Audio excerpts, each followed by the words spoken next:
There is an unspoken rule of the road: never pick up strangers. It is a cautionary tale passed down through generations.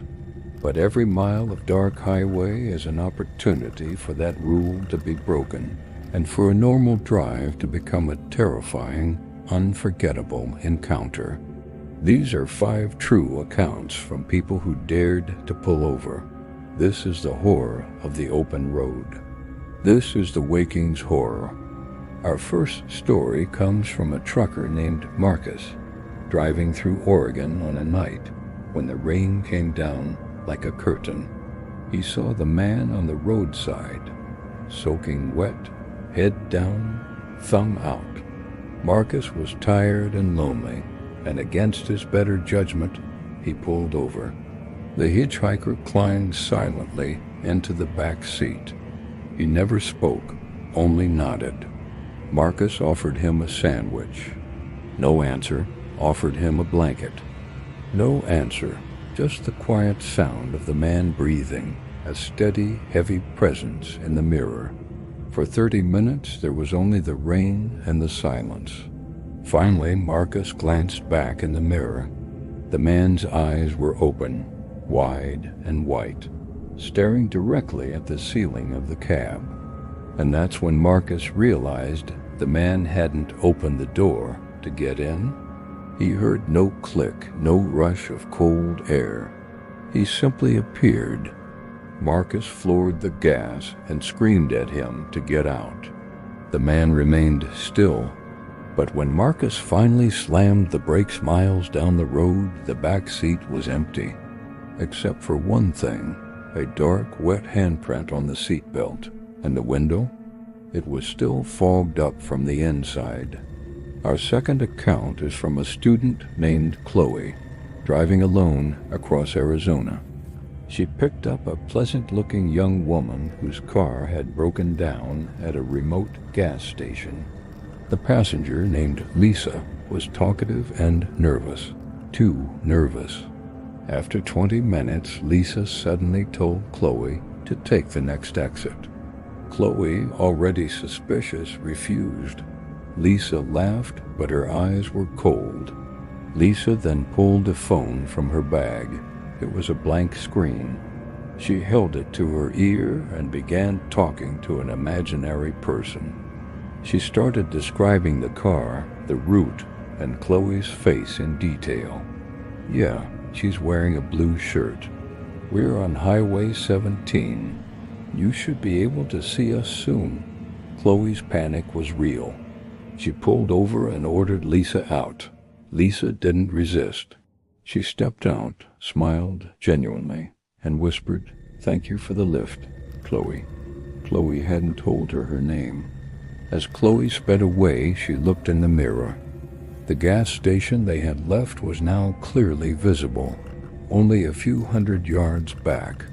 Lisa had stopped her for no reason, except to tell her name to the empty phone. The worst fears are the ones that ride beside you. We have 3 more stories that will make you reconsider every dark road you drive down. Please take a moment to hit the subscribe button on the Waking's Horror if you felt the dread. This is a classic road horror story, submitted by a paramedic team that swore it was true. It was a late-night response to an accident at mile marker 12, a head-on collision. On the side of the road, covered in blood and screaming, was a young woman. The medics rushed her into the ambulance first, stabilizing her before checking the wreck. The scene was horrific. The drivers were both deceased. The medics drove the traumatized young woman, the only survivor, to the nearest hospital 30 miles away. They calmed her, noting her name was Sarah and that she was deeply in shock. They drove the same route back. As they passed mile marker 12, the paramedics looked out the window. There, on the side of the road, covered in blood and screaming, was a young woman. It was Sarah, and she was standing right next to the exact same untouched wreck.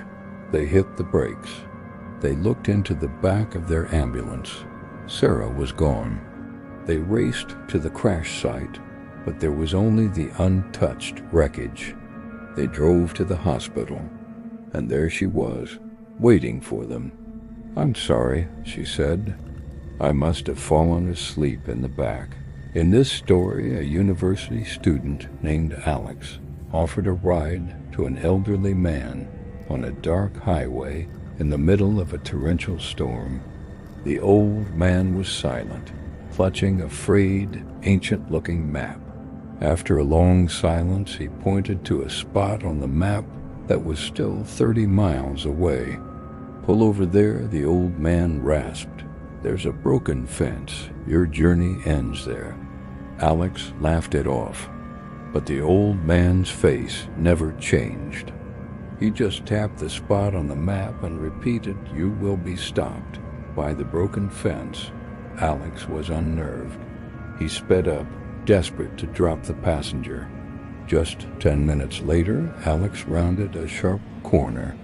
A deer stood motionless in the middle of the highway. Alex swerved violently to the right, crashing through a fence before spinning into a ditch. When the car stopped, the old man was gone. Alex got out, shaken, and looked at the damage. He had crashed directly through a broken fence, and lying on the passenger seat was the old man's map, opened to the exact spot, which now had a splash of blood exactly where the car had landed.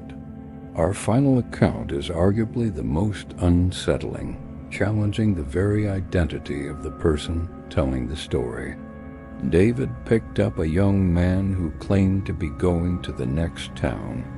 The man was friendly, almost overly familiar, telling stories about David's hometown that only a local would know. Mid-conversation, the hitchhiker suddenly stopped. He turned to David and said, "Did you know this used to be my road?" David asked him what he meant. The hitchhiker pulled out his wallet and produced a driver's license. The name on the license was David's name. The photo was an older, slightly rougher version of David. The hitchhiker looked at the license, then at David, and smiled with deep sadness. "They say I died right here 10 years ago. Didn't stop me from trying to get home, though." David slammed the brakes and bolted from the car. When he looked back, the hitchhiker was gone.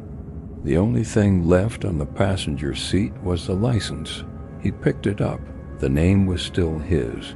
The photo was still his. But the issue date was 10 years ago, and it was marked deceased in small red letters. Every ride starts with a choice, and these 5 true stories prove that sometimes the road chooses you. The horror of the open highway is that the moment you pull over, you forfeit control. If these chilling accounts kept you awake, please subscribe to The Waking's Horror and share your own true story via the link below. Stay vigilant, stay safe, and try to keep your eyes on the road.